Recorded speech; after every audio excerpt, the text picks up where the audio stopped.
I think just be open-minded, be flexible, just say to yourself that you're open to learning, because if you're coming from a CELTA background, you shouldn't have a problem, because it's a natural progression from CELTA to Delta. It's very clear to me, and it reminds me of, you know, the things that I built up in CELTA, and it builds on that. You know, and you've obviously been working in a professional context already if you're taking the Delta. Usually it's highly likely.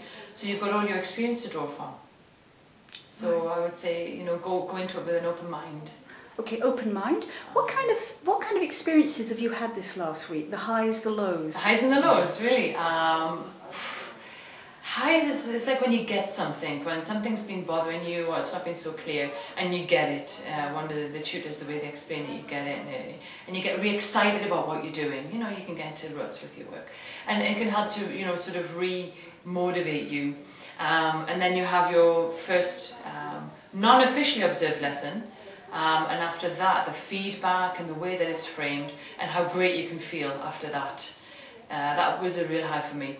The lows can be, you know, some different people are different. You can get tired. Yeah, it's hard work. Okay, it's intensive. Be prepared for that. But it's not intensive all the time. There are bursts where it's more intensive than others. So you can balance it out and go and enjoy the town as well. You have to balance that. I know you're a responsable pédagogique in Paris. Yeah. Somebody else who might be, you know, not necessarily in France, but that kind of job. What does the Delta give you in terms of your career? How do you see that? For me, it's professional insight. It makes me feel more secure about my own qualifications, my own professionalism, and it makes me think that I want to grow and develop from here. This is a continuing thing. It's not just like, oh, well, you're doing the Delta then. Okay. It's continuing. It's building on all of the things you've done before, as I said. And hopefully it can lead to better jobs, more respect, more opportunities. It gives you that extra tool. Not that many people have got it. So you've got something on your CV that's really, how do I say, I've forgotten how to say it in English. Practical. It's a very practical skill. It's theory and practice together. That's what I love about it. Great. Okay, fantastic. My last commercial job finished in August, I think actually, 2006. And having had an interest in teaching when I was a teenager, but having never done anything about it, I then decided to have a career change and to take my CELTA, my Cambridge CELTA, almost immediately after finishing my last commercial job. And I thoroughly enjoyed the course, and I was very lucky. I managed to get a job teaching in a very well-known, one of the big European language centres, specialising in English for business, which of course, having had a business background, was great for me. And I had a lot of support from the company that I work for, and I became very, very interested in language and in learning and in teaching.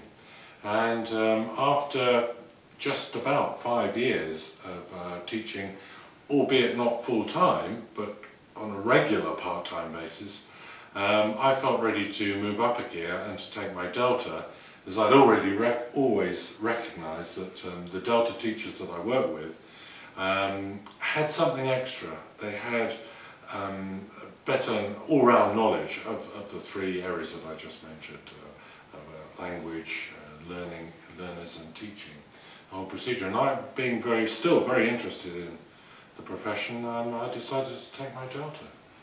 I don't know. No, I would say that clearly if you want to do the Delta, you really have to be committed to teaching. It is very, very challenging, but it's also extremely rewarding. And you do get to work with extremely experienced, highly experienced and highly qualified teachers on the course. And you get to learn a lot. You get a lot of extra, a lot of insight from them as well about the profession as a whole. So it's good, yeah, good experience. Well, I think there are a few reasons for doing it, actually. The first one, of course, is just for professional development. By that I mean that you improve your knowledge of sort of the theory that is behind learning English and teaching a language, because we can all have lots of interesting activities, but it's also a way to think about what activity am I going to choose and why, and how is that going to help my learners. And I think you're a more efficient teacher when you can consider all of those different parameters. And another thing is, because you meet a lot of interesting people, like-minded people, teachers like yourself, who are very enthusiastic about their job and who can give you lots of ideas. You can discuss different ideas, and then you take that back with you.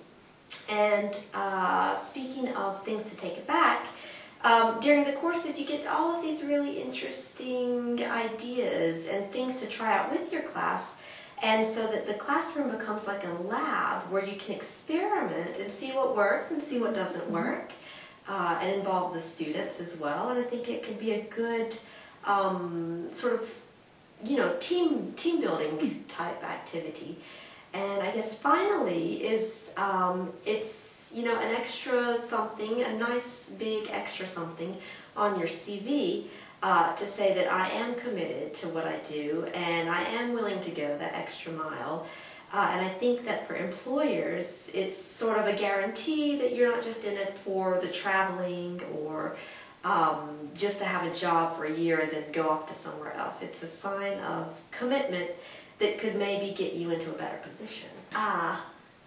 Let's see, the highs. I would say it's definitely being with other people, other teachers, like I said, like-minded teachers who are very into what they do.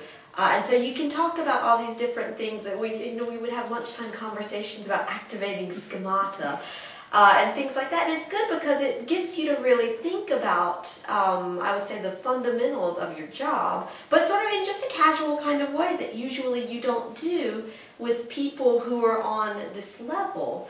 So I would say that's the highs, just sort of being in the profession, and but at a deeper level. The lows, I would say that it's very intense. It does demand a lot of energy. You know, 6 hours of class. It doesn't sound like that much, but it's really a lot to take in.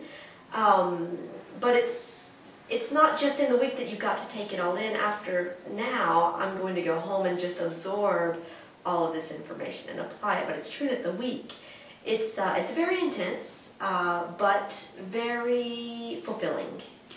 Okay, that makes me think of actually another question. As you know, the what's unusual maybe about the Strasbourg program is that Module 2, which is like the meat of Delta, is actually divided into 3 chunks of time that are quite spaced apart. What are your reflections on that, maybe? I think that it's a very good way to do it, because I would say the density of the material that you're covering in Module 2, you wouldn't want to do it in a short period. Otherwise, you're not going to be able to absorb it. You won't be able to integrate it. And I think the fact that it is spread out like that is actually much better, because it gives you a chance to take in little bits. Go home, try it out in your classroom, think about it, come back, discuss it with your little group of teachers. Get more material, and then go back again. And so it's like a process, it's a cycle, and it's not just a one-off thing where you come, you do the training, and then you leave. So I think it's longer in time, but definitely a better choice to do it that way.